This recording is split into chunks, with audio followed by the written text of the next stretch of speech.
अब आपको घर बैठे हम लेकर चलते हैं दुनिया के सबसे ऊंचे पर्वत माउंट एवरेस्ट पर। दुनिया भर के बड़े बड़े शहर आजकल ट्रैफिक जैम से परेशान हैं। आप भी हर रोज लंबे लंबे ट्रैफिक जैम्स को झेलते होंगे, लेकिन अब ऐसा ही एक ट्रैफिक जैम नेपाल में माउंट एवरेस्ट पर लगा हुआ है। इतिहास में पहली बार ऐसा हुआ है जब 20 मई को एक ही दिन में 274 पर्वतारोही नेपाल के रास्ते से माउंट एवरेस्ट की चोटी पर पहुंचे, और यह अपने आप में एक नया रिकॉर्ड है। इससे पहले वर्ष 2019 में एक ही दिन में 223 लोग इसी नेपाल के रास्ते से माउंट एवरेस्ट की चोटी पर पहुंचे थे। माउंट एवरेस्ट की ऊंचाई लगभग 8,849 मीटर है और यह नेपाल और तिब्बत की सीमा पर है।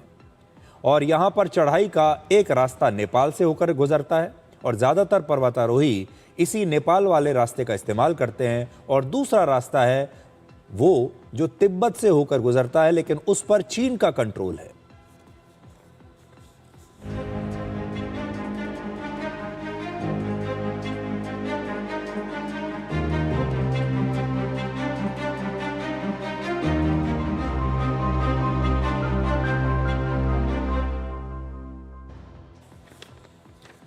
तो आपने देखा कैसे एक लंबी लाइन लगी हुई है लोगों की माउंट एवरेस्ट की चोटी पर चढ़ने के लिए। आप देखिए, ये एक प्रकार का ट्रैफिक जैम ही कहेंगे आप। माउंट एवरेस्ट पर चढ़ना दुनिया के सबसे मुश्किल और खतरनाक अभियानों में से एक माना जाता है। इसके बावजूद वहां पर इतने सारे पर्वतारोहियों की भीड़ आखिर कैसे लग गई? तो इसकी दो वजहें हैं। पहला, माउंट एवरेस्ट की चोटी पर पहुंचने के लिए मौसम बहुत अहम होता है। मौसम का बहुत बड़ा रोल है। हर साल मार्च से लेकर मई तक इस पर्वत पर चढ़ाई करने की अनुमति मिलती है। मार्च से लेकर मई तक ये एक छोटी सी विंडो है, और इसमें भी 15 से 20 दिन ही ऐसे होते हैं जब तेज हवाएं और बर्फीले तूफान कम होते हैं और आप अपनी चढ़ाई कर सकते हैं। लेकिन इस साल ऐसा सुरक्षित मौसम बहुत कम समय के लिए मिला, और माउंट एवरेस्ट पर चढ़ाई का जो सीजन है ये भी बहुत देर से शुरू हुआ। दूसरी बात यह कि इस साल चाइना ने तिब्बत के रास्ते से माउंट एवरेस्ट पर चढ़ाई के लिए परमिट्स जारी नहीं किए, क्योंकि जब आप चाइना की तरफ से जाते हैं तो आपको पहले परमिट लेना होता है। इसीलिए लगभग सभी पर्वतारोहियों ने नेपाल के रास्ते से ही माउंट एवरेस्ट पर चढ़ाई की, और यही वजह है कि माउंट एवरेस्ट के 8,000 मीटर से ऊपर के इलाके में पर्वतारोहियों की ये लंबी लंबी लाइनें लग गई। वहां के एक्सपर्ट्स के मुताबिक ज्यादा पर्वतारोही होने से भीड़ और खतरा दोनों ही बढ़ जाते हैं। अब इतने सारे लोग एक साथ आ गए, अब वहां भीड़ लग गई, लेकिन यह खतरनाक भी है। यह वो इलाका है जहां ऑक्सीजन बेहद कम होती है, और इस इलाके में छोटी सी गलती भी आपकी जान ले सकती है। इसीलिए इसे माउंट एवरेस्ट का डेथ जोन भी कहते हैं। यानी एवरेस्ट पर इस साल नया रिकॉर्ड तो बना, लेकिन इस दौरान पर्वतारोहियों की जान पर भी एक बहुत बड़ा खतरा बना रहा। माउंट एवरेस्ट पर इस भीड़ की वजह से ही इस साल 5 पर्वतारोहियों की जान जा चुकी है, और इसमें 2 लोग भारत के हैं। इसी वजह से नेपाल सरकार पर अक्सर ये आरोप लगते हैं कि वो माउंट एवरेस्ट पर चढ़ाई के लिए बहुत ज़्यादा परमिट्स जारी कर देती है, जितने परमिट्स नहीं देने चाहिए उससे ज़्यादा कर देती है। इस साल नेपाल ने 494 परमिट्स जारी किए हैं, और हर एक परमिट की कीमत लगभग 14,25,000 रुपये है।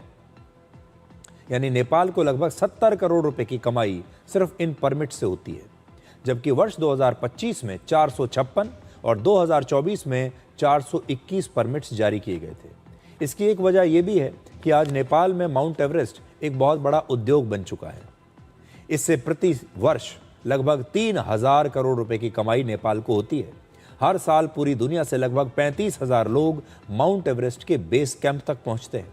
इसमें से लगभग 500 से 600 पर्वतारोही माउंट एवरेस्ट की चोटी पर चढ़ने की कोशिश करते हैं, और हर एक पर्वतारोही इस कोशिश में लगभग 70 लाख रुपए तक खर्च करता है। ये बड़ा महंगा शौक है। हालांकि जैसे जैसे माउंट एवरेस्ट पर ये ट्रैफिक बढ़ा, लोगों की संख्या बढ़ी, वैसे वैसे वहां खाली ऑक्सीजन सिलेंडर्स, प्लास्टिक की बॉटल्स, खाने पीने के सामान के पैकेट्स और दूसरा कचरा एक बहुत बड़ी समस्या बन चुका है। आप देखिए कैसे कचरे का ढेर माउंट एवरेस्ट के आसपास लगा हुआ है। इसीलिए माउंट एवरेस्ट अब सिर्फ एक साहसिक अभियान नहीं, बल्कि पर्यावरण के लिए भी एक बहुत बड़ी चुनौती बनता जा रहा है। ये माउंट एवरेस्ट की तस्वीरें आप देख सकते हैं। अब जब आपको इतनी सारी बातें बता रहे हैं माउंट एवरेस्ट के बारे में, तो यहाँ पर भारत की महिला शक्ति के बारे में भी हमारे पास आपके लिए खबर है, जिसे देखकर आप भी उन पर गर्व करेंगे। बीएसएफ और आईटीबीपी की महिला पर्वतारोहियों की 2 अलग अलग टीम्स ने 21 मई को माउंट एवरेस्ट की चोटी पर पहुंचकर एक नया इतिहास रचा है। माउंट एवरेस्ट की चोटी पर भारत की महिला जवानों ने वंदे मातरम गाकर पूरी दुनिया को दिखा दिया कि बहादुरी पुरुष और महिला का भेद नहीं करती।